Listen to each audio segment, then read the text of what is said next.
Sziasztok! A foton szereplő nyári topnak a leírását szeretném ebben a videóban megosztani veletek. A fonal, amit használtam hozzá, az a Drops Safran fonala, ami 100%-os pamut fonal. Ez az 5-ös szín volt, és ez hát ilyen levendula színű, nagyon szép szín egyébként. 2 teljes egészet használtam elő hozzá, és a harmadikból egy nagyon-nagyon keveset, amit látjátok, szinte az egész gombolyag megmaradt. A top nem alulról felfelé kötendő, hanem oldalirányba kötjük. Kizárólag sima sorokkal dolgozunk, tehát lustakötéssel. Amit még alkalmazni kell, az egy szaporítási módszer, illetve itt a másik oldalon, a mellrésznél, amikor dolgozunk, akkor egy fogyasztás, ugyanez ugye a másik oldalon, illetve az általam nagyon kedvelt E-cord vagy I-cord módszerrel történik a pántnak az elkészítése, és itt pedig a láthatatlan módon varjuk össze a hátoldalán.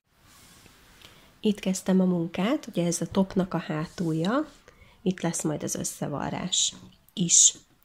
55 szemet szedtem fel, és 3-as tűvel kötöttem végig. Azt, hogy körkötőtű vagy úgymond rendes kötőtű, az teljesen mindegy kinek, ami a kezére áll.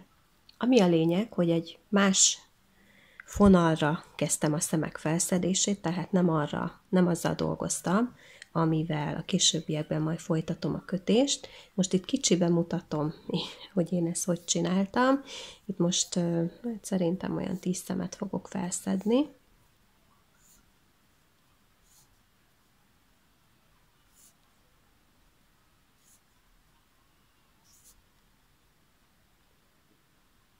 Amikor ezzel meg vagyunk, akkor elvágjuk a fonalat.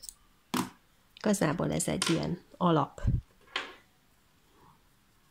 lesz számunkra, hiszen amikor a láthatatlan összevarrást alkalmazzuk, akkor a kötés mind a 2 végének nyitottnak kell lennie. Ahhoz viszont az kell, hogy legyen egy olyan sorunk, amit vissza tudunk bontani, és ezáltal nyitottá tenni a kezdő sort is. Jó, és akkor fogjuk a másik kötőtűt, illetve fogjuk a fonalunkat. Ez már az a fonal, amivel kötünk. És a továbbiakban ezzel készítjük a sorokat. És ugye, ahogy mondtam, minden sor sima sor.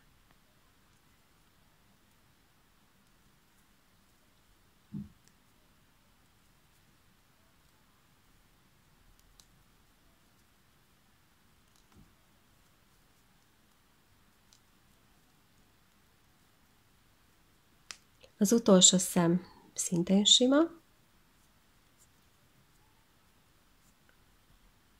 és most így nézünk ki. Következő sor, ugye szintén sima. Én úgy kötöttem, hogy ezt a szálat ide vettem, és így előről beszúrva emeltem le az első szemet, és utána kezdtem el a többinek a kötését.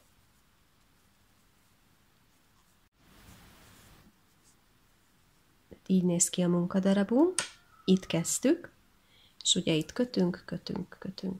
kötünk, egészen, míg el nem érünk ide, ahol is szaporítanunk kell. Én 90 sort kötöttem összesen a szaporítás megkezdéséig. Nagyon egyszerűen ki tudjuk számolni, hiszen minden második sor látszik itt így, tehát ez 2, 4, ez már a 6. sor, amit megkötöttem, úgyhogy itt is ugyanígy ki tudjátok számolni, hogyha ezeket a bordákat számoljátok, akkor amikor megvan a 45. borda tulajdonképpen, akkor megvan a 90 sor is. És akkor most jöjjön a szaporítás. Az elején egyébként én mindig úgy kötök, hogy ezt ide előre veszem, ezt a szálat, és itt előről beszúrok, és úgy emelem le a szemet. Aztán kötök még 2, és keresztszából fogok szaporítani, mégpedig jobb felé. És ez úgy készül, hogy innen hátulról felemelem ezt a két szem közötti szálat,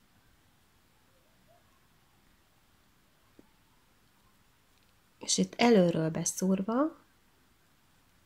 lekötöm, mint simát.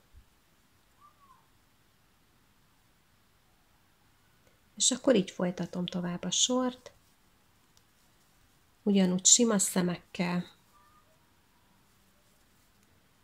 lekötve az utolsót is, és ugye itt szinte nem is látszik, hogy hol van ez a szem, amit szaporítottunk.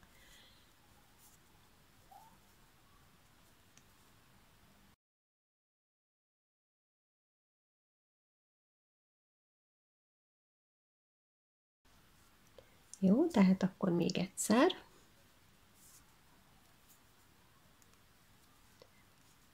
Kettő, három. Ugyanezt a következő második sorban is el fogjuk végezni. Hátulról szórunk be, és így előről. Vagy hátulról felemeljük, bocsánat. Tehát hátulról emeljük fel, és így előről beszúrva kötjük le.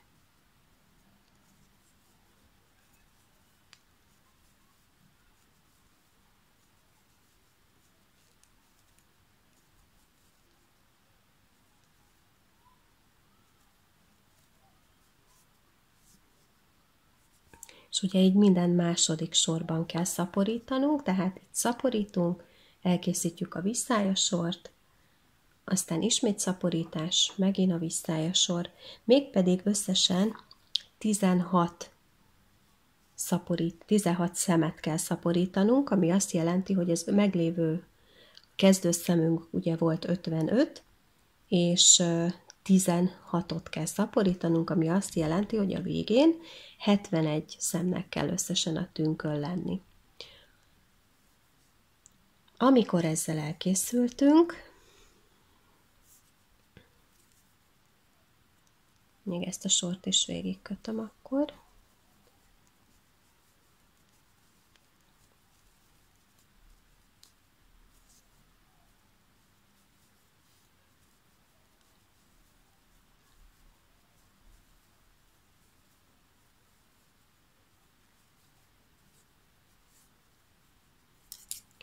Tehát amikor megvan a 16 szemnyi szaporításunk,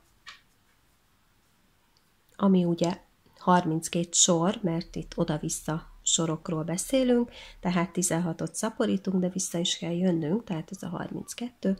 Na most amikor ez megvan, akkor fogunk itt tartani. Ugye ez a mellnek a középvonala, ahova majd a pánt is kerül.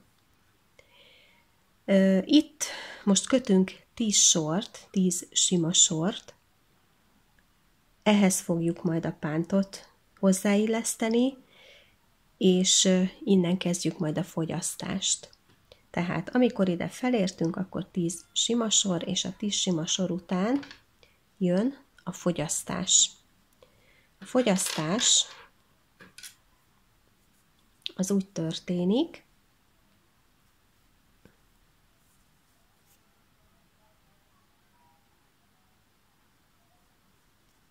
ugye egy balra dőlő fogyasztás lesz, ugyanígy az első 3 szemet elkészítjük, ahogy minden sorban, aztán átemeljük ezt a 4., lekötjük az 5., majd ezt a korábban leemelt szemet itt átemeljük. Tehát balra dőlő fogyasztást készítünk. Aztán ugyanúgy végigkötjük ezt a sort,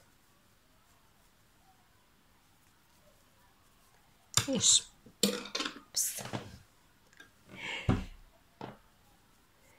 ugye végigkötjük a fordított sort is, mármint a visszályos sort.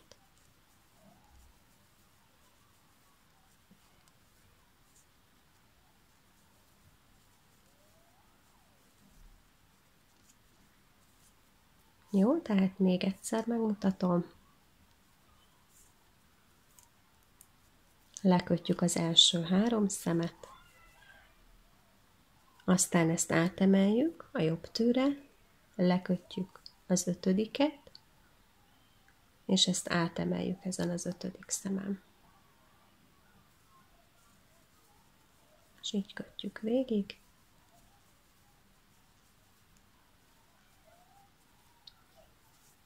És a visszájas sort is lekötjük.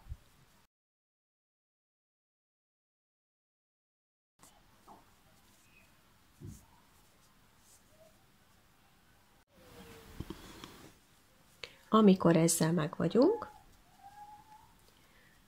akkor ugyanúgy ezen az oldalon lefogyasztunk 16 szemet, tehát amikor itt eljutunk a középrészhez, akkor itt megint 55 szemnek kell lenni a tünkön. Ugye itt szaporítottunk 16-ot, aztán kötöttünk 10 sima sort, itt fogyasztottunk 16 szemet, és most itt vagyunk a közepénél.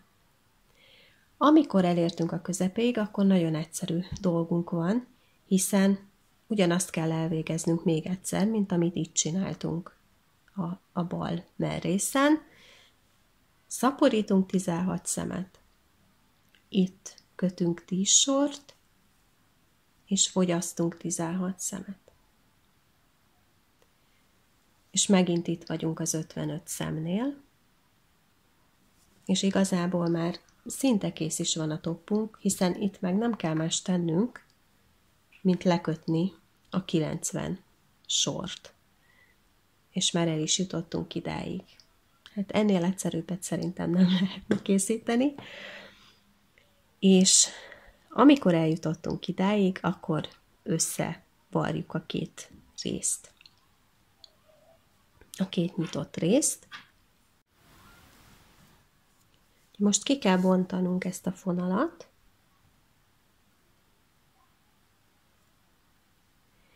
és ezeket a kis szálakat kell itt felszednünk,